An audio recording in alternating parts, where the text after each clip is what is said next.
Quel regard porter sur le culte de la personnalité ou le fanatisme dans l'Église? Dans la deuxième partie, nous sommes dans Actes au chapitre 3.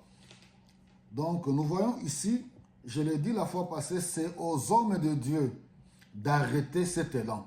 Quand on voit que oui, le peuple, les fidèles commencent à vouloir voilà, nous adorer, nous vénérer et ainsi de suite, ou dépasser les bornes et plonger dans le fanatisme, nous savons tous que la chair, oh là là, la chair aime la gloire.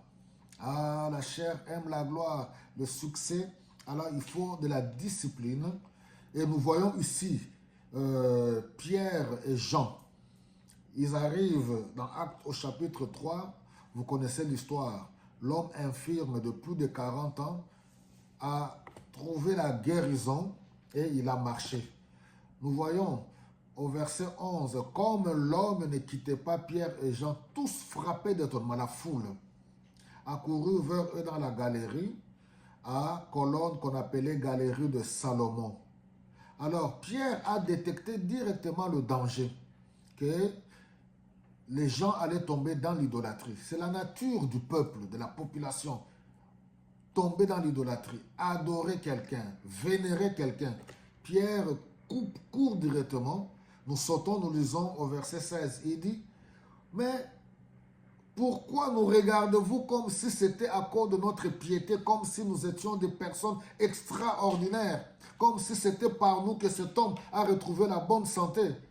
Pierre détourne directement leur mauvais regard pour les orienter vers celui à qui nous devons rendre gloire, celui à qui nous devons rendre le succès, l'honneur, la majesté et la magnificence. Donc, quelque part, les hommes de Dieu, nous sommes de ceux-là qui devons canaliser et comme tout simplement des poteaux indicateurs.